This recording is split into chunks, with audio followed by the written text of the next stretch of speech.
Before the episode, we have a few announcements to make. One, if you're going to be at Emerald City Comic Con or C2E2, we'll be at both. Our booth number and panel schedule are available on the website at sartorialgeek.com. Second, if you haven't had a chance to check out our newly revamped Patreon yet, we have a ton of new rewards and goals that we're really, really excited about. If you like the kinds of things that we're doing with the podcast and the site and the magazine, and you want to help support us and all the people who are working hard behind the scenes, Patreon is an incredible way to do that. For the month of March, we have an exclusive enamel pin that is only available if you join our Patreon before the end of the month. And if that's not something you can do right now, but you wouldn't mind sharing it with someone that you think would enjoy the things that we're doing at Sartorial Geek, we would super, super appreciate it. Today's podcast is brought to you by Audible. Audible is great for people like me who are very, very bad at reading, but are very good at listening to things. We recommend so many cool books on the website, like Geekarella by Ashley Poston. And if you don't have time to read like me, you can listen with Audible. Get a free audiobook download and a 30-day free trial at www.audibletrial.com/sartorialgeek. That's audibletrial.com/sartorialgeek. Hey, welcome to the Sartorial Geek podcast. I'm Jordan Ellis of Jordandene, and I'm so excited we're talking to someone from the other side of the world right now. We have Kit Cronk, who, if you read the website, has written things for us before, but also has a super cool shop. And I'm so excited to talk to you. Hi, Kit. Hi. Hello from the future. Right. Yeah, it's tomorrow for you, which is so fun. Yes. It's my favorite thing to say. Yes. I also think it's funny that we didn't even meet through nerdy things. We met through business things and then found out we were both nerds and then nerded out about stuff. Yeah. I was very excited when I'm assuming it was through the Think Creative Collective group. I think I first saw you, and then I looked up your stuff and I was like, oh my gosh, I'm going to be broke because I need to buy all the things. Yeah, it's like, I mean, when you run a small business, you have to know how, like, you have to connect with other business owners, but then it's so fun when a business you connect with is like also stuff that you like, because that doesn't happen very often. And same thing, when I found your stuff, I was like, this is the best. It's nerdy mugs and pins and home things. And then I bought a lot recently too, because I needed all of it. Yes, I did notice you bought my Hufflepuff pouch. I think it was, and I saw that come up and I was like, of course, Jordan's a puff. She, will appreciate that.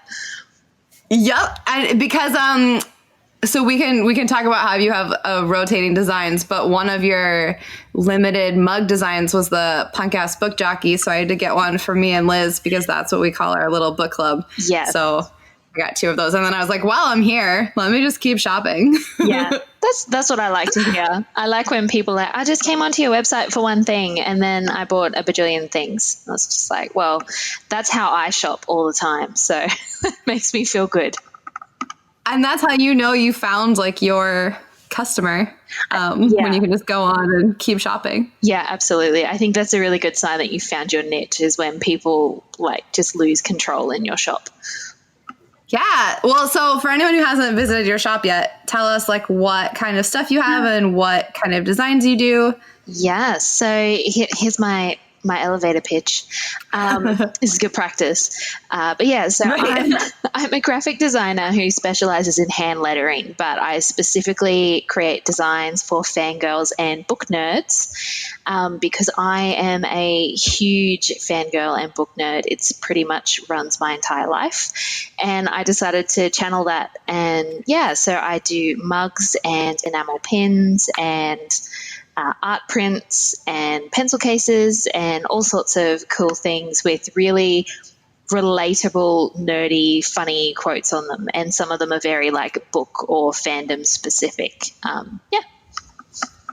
And I think like our two shops are a perfect example of like we sell really, really similar products and similar like fandoms and similar things, but are completely different, which is really cool. Like our products are different and like different colors. And even though you do hand lettering, it looks different. Oh, yeah. So I feel like it's a really cool example of like two people whose stuff goes together really well, but isn't like competing in any kind of way. And it's a really cool intersection of that, which I love. Yeah, I agree. And I feel like it's almost like our shops are like cousins, like they're distant relatives. Yeah. And you can see the family resemblance, but they're different people. And it's great too, because then sometimes like if you have something from a fandom that I don't and people ask me, I'm like, no, just go over here and buy it. It already exists in Australia. Go get it there. Exactly. And like I love when you put out your Darker Shade of Magic series of stuff, because a lot of my fans, because we're all total book nerds, really love that series. So I was like sharing it like crazy on my Instagram and being like, I know heaps of you are fans of this, go get the merch, because sometimes it's really hard to find merch for specific book series and stuff that doesn't look dodgy. Yeah, that's the fun thing about book stuff. I love that you're a big reader and into that, because that's really true. Like there isn't a lot of merch for books normally. And then I feel like when there is, like when the publishers put out stuff, sometimes it's just like the cover of the book on a tote bag, which isn't always bad, but that gets boring after a while. So it's nice to have like actually interesting creative stuff. Because I feel like that is a pretty untapped world of like readers love having stuff to show off their favorite books, and sometimes it's really hard to find merch for that. So I'm glad that you do that. Yeah, absolutely. I think like I was starting out just hand lettering and typography, and because that's what I was interested in, and then like I slowly ended up sort of niching down to the book nerd stuff, because I just found I was getting really frustrated that I couldn't find good looking merch for all this sort of stuff. So I just thought, well, I'm just going to start making it, and turned out there was a demand for it, so here I am. I mean, I feel like a lot of the people that I talk to who are similar businesses to mine, that's exactly how we got started. It's like, I wanted this thing. No one made it. And then turns out other people wanted it too. So now I have a business, which is awesome. Yeah. I think it's a really nice organic way to and like a really authentic way to grow a business as well. Like there's not a single thing in my shop that I don't want to own, or that, you know, that I don't own. I order pretty much every single one of the mugs that I design, and have them all in our cupboards. So, you know, it's really fun. Did we already talk about how you do a rotating design? Did we? Oh, no. I don't think we like actually explained that. No. Yeah. Because I think that, I mean, obviously I love rotating designs, so I love this idea. Yeah. Look, if I'm being totally honest, I completely stole this idea from you. Oh, great. So perfect. Yeah. Well, you just have so many good ideas. And so I decided that, I think it was last year, I decided I wanted to start doing really, really fandom specific designs, but just have them limited edition for a month. And so I'll often ask my followers, like, what book series do you wish there was more merch for? What book quotes did you really like? And then they'll, you know, submit them, and I'll end up turning something into a mug that's just limited edition for that month. And yeah, people really enjoy it. And then I ended up at the end of last year for like a special Christmas thing, I re-released them all back for 2 weeks. So people could buy them as Christmas presents. And that was actually really popular, because heaps of people had missed mugs during the year because they just didn't see them or whatever, and had regretted not getting them. So then they managed to get them all at the end of the year. I love that too. That's such a good way to solve that problem, because I mean, that's just kind of what happens. Like new people find you, and then they find stuff that you did years ago, and you're like, I'm sorry, I don't have that anymore. So that's like such a smart way to do that, so everyone can get what they need. I love it. Yeah. And I felt so bad, because a couple of people were just really sad that they'd missed out on particular designs. And I was like, well, you know, I'll bring them back for you, because I'm a nice person. Yeah, no, that's awesome. And then you have like all kinds of home good products too, not just mugs. Yeah, so I've even got notebooks and journals on there as well. The pencil cases, I have to say, are probably one of my favorite things. So, I mean, you can all go have a look at my website and you'll see what I'm talking about. But I decided that there wasn't enough Harry Potter merch in the world. So, yeah, actually, no, specifically, I was getting really sick of not being able to find Ravenclaw merch because I'm absolutely a Ravenclaw. My husband is a Hufflepuff, and we can never find stuff for our houses. You are exactly right about that. That's so funny too, because that's what my house is, Ravenclaw and Hufflepuff. Yeah, and I love think it. most of us are. Like whenever I do a poll for my followers, I'm like, "What house are you?" Like 90% of them are Ravenclaw because we're all book people. I was gonna say, yep, you're doing book stuff. That makes a ton of sense. Exactly.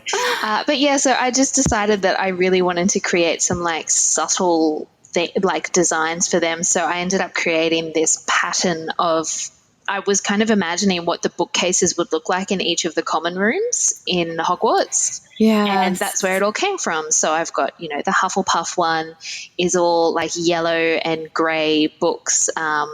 But a lot of people don't notice, but I put different details in each of them. So like Gryffindor has a whole bunch of trophies in amongst the books, and Hufflepuff has a whole bunch of like plants and cupcakes. And oh my gosh, that's so perfect. yeah, because I just wanted to inject a little bit of extra personality into them.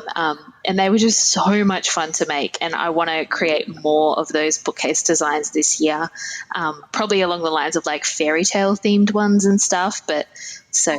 just on the DL. But that's what's hopefully coming at some stage in the next few months. That's what's so fun too about having someone who is nerdy making the merch. Like, it's fun. It's fun when big companies do nerdy things, and I don't know who is behind them. Like, maybe they're really fans, but it's cool. Those details, like, you would only know to put plants and cupcakes on a Hufflepuff shelf if you like really get into it. And that's what's so fun, like those little details. And your designs have a lot of little details like that, which are fun to look for because like you are a fan too, which is awesome. Yeah, I very rarely do designs for books or like quotes from books that I haven't read. And if I ever do, so sometimes I get what's the word? I'm missing the word. I get commissioned. That's the word. By book subscription boxes to design custom quotes and things to go on their products in their boxes, which is one of my favorite things to do. But a couple of times that's happened, they've requested quotes that are from books that I haven't read. So I either read the book or do a ton of research into the book to make sure that I get all those little details that only people who are actually in the fandom will appreciate. That's awesome. And that shows like that's really, really cool. I love that. And we have other exciting news that is like perfect timing for this episode coming out. It's your first Kickstarter, right?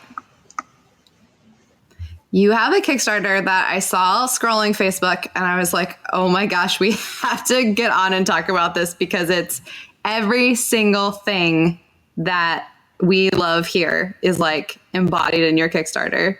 So I'm so excited about it. Yeah, I'm still kind of speechless about how well it's going. So it's called the FemiNERD collection, and it's a collection of enamel pins inspired by the magical moments where feminism meets nerd culture, which is basically my happy place.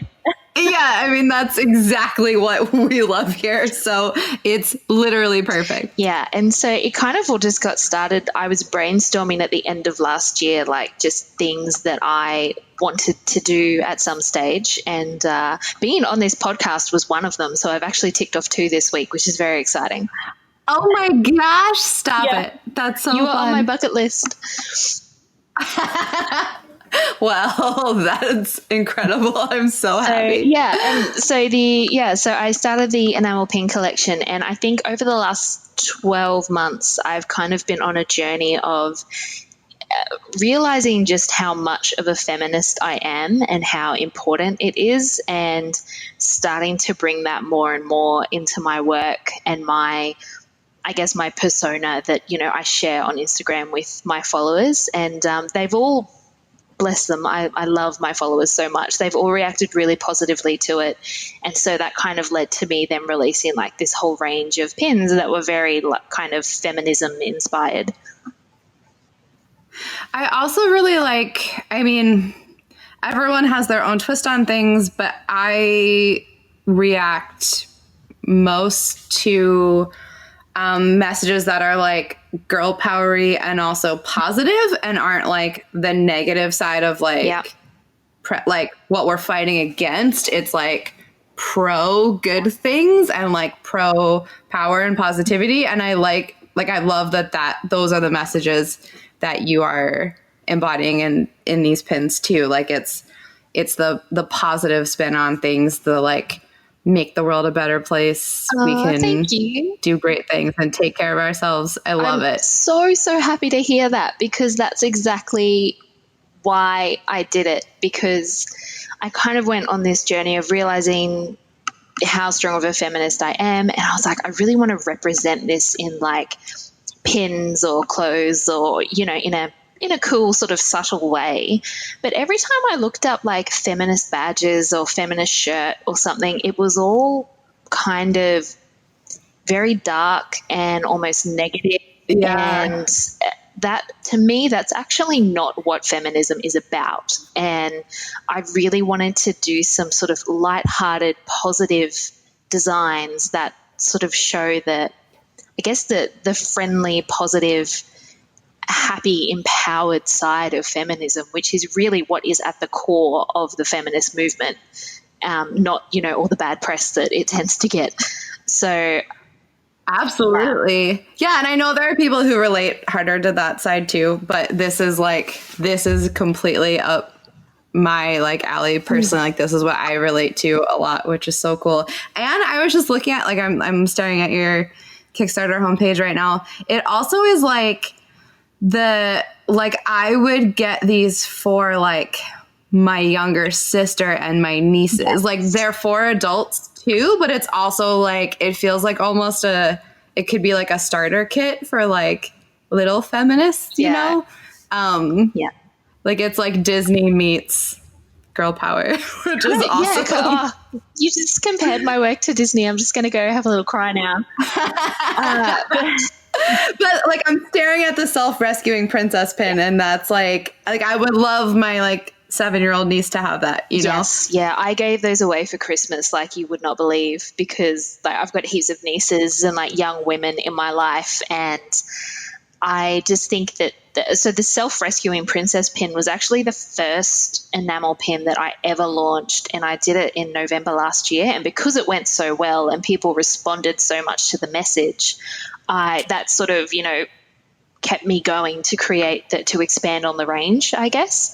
But it's just so positive. And I think it was kind of inspired by the fact that I love reading books with self-rescuing princesses in them. And, I think young women today need the reminder as well that, we have the capacity to be self-rescuing princesses, and we are much more powerful and capable than we think. I love it.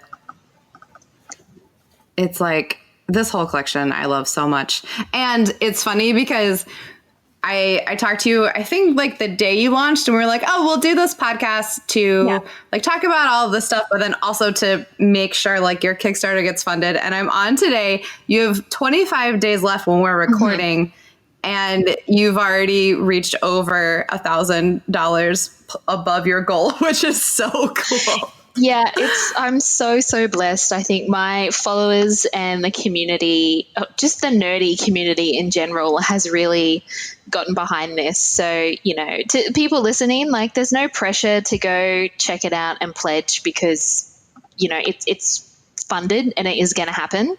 But you should go check it out anyway, because it's really awesome. And if you buy it on Kickstarter, you get it cheaper, and you also get free gold foil stickers with every order.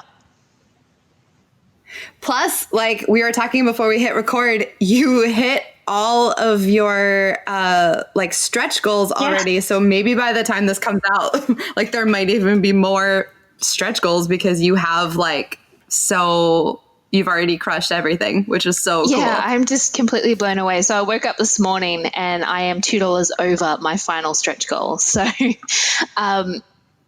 that's really awesome. They all seem to happen overnight, which is really funny. Like I wake up and I'm like, oh, we hit another goal. That's nice. I was just asleep. But yeah. That's so great. So I think I've been polling my Instagram audience to ask them what extra things they would like me to add. And so at the moment, everyone seems to be leaning towards they want me to add another stretch goal for a keychain of some description. So oh, cool. you can all go have a look at it and see if I've done that. Yeah, and if you happen to be listening to this episode like way after the Kickstarter too, you can still, I'm assuming you'll have some version of some of these at least available later. Yeah. So the plan is once the Kickstarter is finished, the Kickstarter will have funded me to get extra stock that I can put in just my normal website. So I'll have everything up Very there. cool. So it'll still be around for you to check out, even if you're listening to this in like 2020 or whatever. Right. I'm just assuming the podcast Yeah, will be Kickstarter around. is such a cool thing. I hope so. We'll see. Fingers crossed. But that's what's so cool about Kickstarter too. We did our first one a couple months ago, and it's amazing that, like, I feel like I used to think of Kickstarter as just like getting what the project is and then sort of moving on. But it is incredible that in a lot of ways, for a lot of artists and businesses, it's like the starting point to being able to keep doing something really cool afterwards. So I love that that's how it's working for you, and it's a way to like add a new thing to your shop. I think that's so cool. It's been really good. And I mean, you would know from having done your Kickstarter, but I've been really impressed by how user-friendly it is and quite, easy to get everything set up in the background. And it's just a really amazing platform. Yeah, I love it. So I kind of want to just talk about which are your favorite fandoms now. We talked about Harry Potter a little bit, and I think you're a big Disney person, right? That is the understatement of the century, but yeah. Yeah, as I said that, I remembered the first blog post that you did on Sartorial Geek was about Disney. So yes, that was the top 10 most badass Disney women, I think. That was so much fun to write. Yeah. So, I am a massive Disney fan. My goal is to go to every single one of the Disney parks. I've been to Tokyo Disney twice. I've been to both of the ones in the States. And this year I'm going to Disneyland Paris. So which ones are left? I know I should know this, but I always forget. After Paris, there's Hong Kong and Shanghai. Yeah. Wow. I believe that's so cool. Somebody correct me if I'm wrong, but I'm pretty sure that's the other one. That sounds great. I know Tiffany from Who's It's and What's It's, who we did the first live podcast with, she has a Disney YouTube channel, and we were talking about all the different parks. And I was like, oh my gosh, I thought I was a Disney fan. There is so much more to this fandom and this like company than I even knew, which is amazing. But so I would say that I am a massive Disney fan, and I have been ever since I was a kid. When I was like 4 years old, my imaginary friend was Minnie Mouse. So, and I used to like cry if my parents didn't put the seatbelt on her in the car. I understand that. Yes, huge Disney fan. Big Marvel fan, and becoming more and more of a DC fan. I've started rereading more of their comics, so really loving those. The DC Bombshell series is amazing. Oh man. Oh yeah. That's so good. So and book-wise, I will say, for any book people out there who want to just randomly message me to fangirl about books, I am a massive fan of the Lunar Chronicles series. I actually love it more than I love the Harry Potter books. Nice. Cool. Awesome. But I also didn't read Harry Potter until I was a grown-up. So, I didn't either. Yeah. So I think that things. does, change stuff. But yeah, I adore the Lunar Chronicles. It's basically fairy tales in space with a whole lot of diversity and hilariousness thrown in. So it's so worth reading. And what else? I'm a huge fan of Sarah J. Maas as well, and her Throne of Glass series and A Court of Thorn and Roses. These are all, so I like eventually need to just stop having this be true about myself, but like I do not read much, but these are all names that I hear all the time that people love. So maybe I'll finally be motivated to like read a whole series, because I've heard so many good things about both of those. You would adore the Lunar Chronicles. It's kind of almost, I'd say it's the top range of middle grade. So it's really easy to read, and just really entertaining. Perfect. So I always recommend it to people who are kind of like getting back into reading and want something that's sort of entertaining but easy to follow. But you can, have you tried audiobooks? Do you find that easier? I need to. I think actually we've been looking at different things with Audible, and I was like, maybe that'll be like the way I start now reading books, because I do a lot of podcasts, so I feel like I could totally do audiobooks and just, I want to know all the stories. Like I want to be able to talk about all the books. So that's a really good idea. I know. I think so my husband is a writer, so our lives are very book centric. It's one of the reasons why we work so well as a couple. But that's so cool. I didn't know that. So that's awesome. It's a big part of our lives, and we always love paperback books, but we're both of the firm mindset that people should just read whatever they want to read in whatever format they want to read it. And I think sometimes the book community can fall into the trap of, oh, you listen to audiobooks, that's not really reading, or, oh, ebooks are the worst, or, oh, you only read science fiction, well, I read biographies. Like, that's just all rubbish. I think reading is reading, and it's scientifically proven to increase empathy and help your mental health and self-care, and it's so good for you. And no matter what way you consume it, and no matter what you enjoy reading, it could be, you might be into romance, or I don't know, paranormal stuff, or boring contemporary stuff that makes you cry. That is so not my genre. But if that's what you like, then that's really awesome. And I think, consuming books and stories in any kind of form, be it, comics or novels or podcasts or whatever, is really important for us to do as human beings. I am like so motivated right now. I have a couple trips coming up, so I think I'm gonna pick up those books and like read them on the airplane. Because you're right. Like, I feel like at some point after college, I got into the mentality of like, not that I've never thought that like reading is a waste of time, but I was like, I am too busy to read. But everything you just said is so true about how like, it's important for your mind and body to like take a break and relax with a story in whatever version of that is. And I think like business busy person me can use that as a way to be like, no, this is important. You have to do this. Absolutely. So that's very motivating.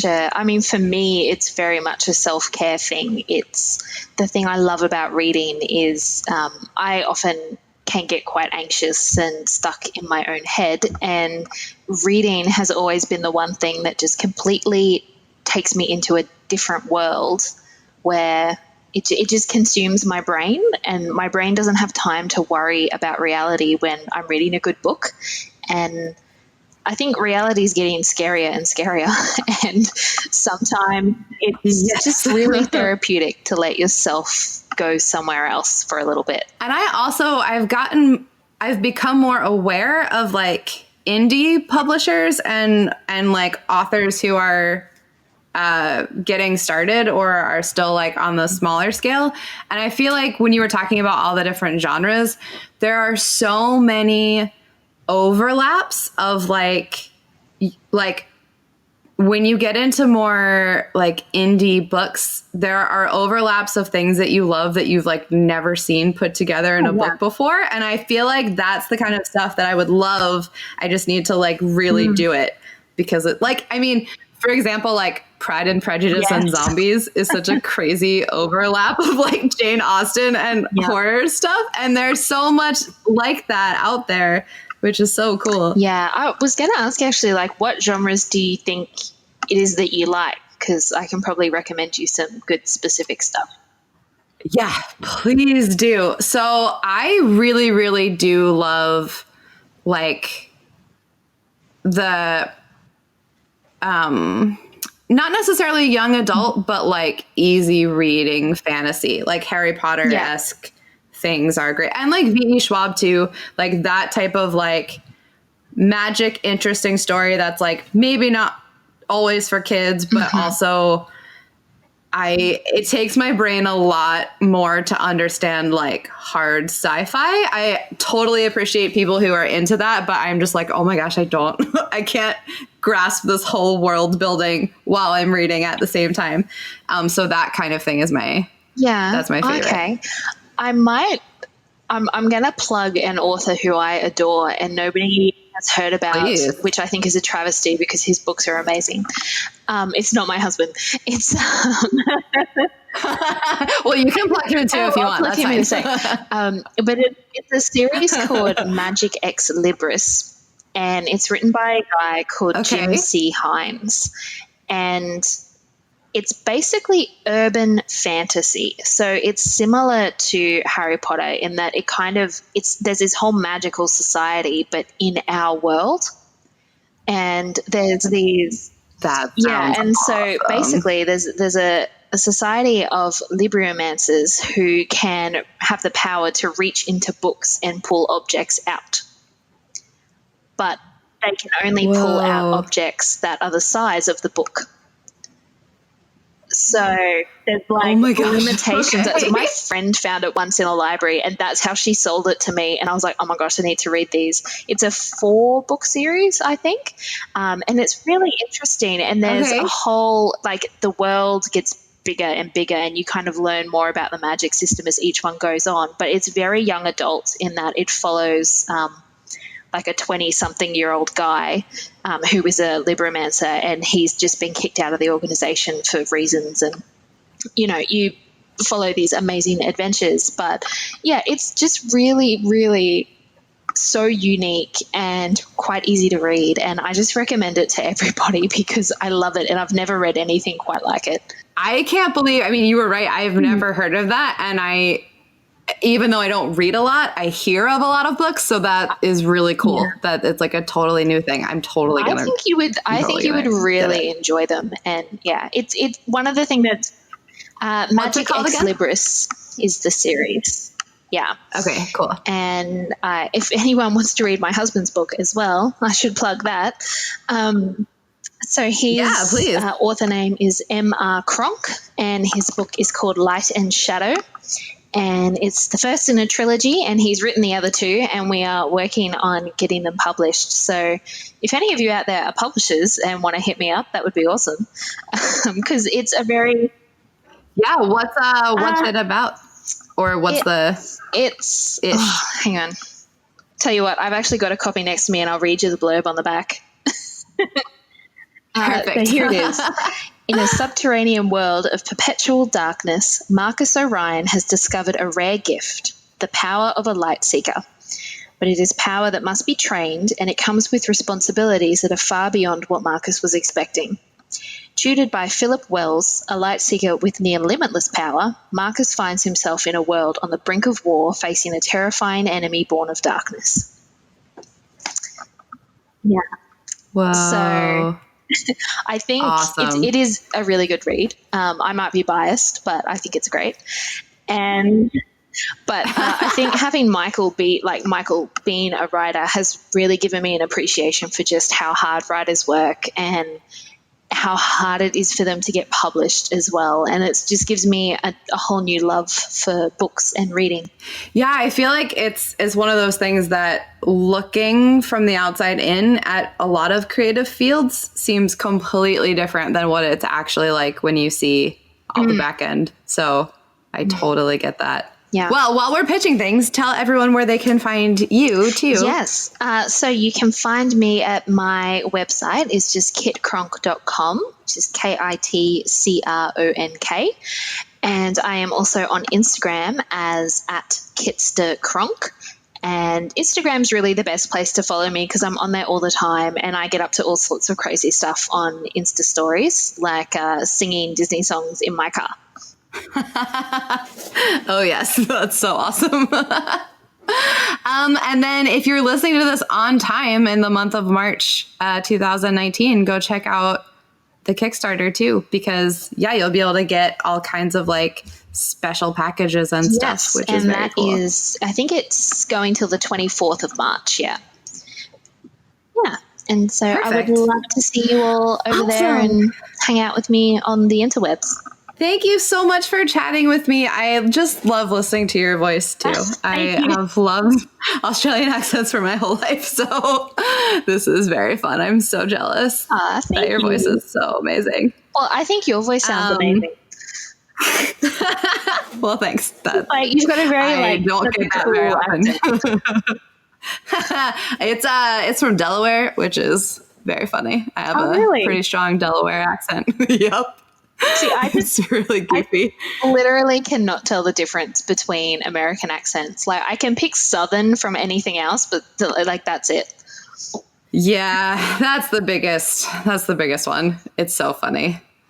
I love it. Well, thank you for all the book recommendations. I am really excited to go read them. And seriously, I know a lot of our listeners are book fans.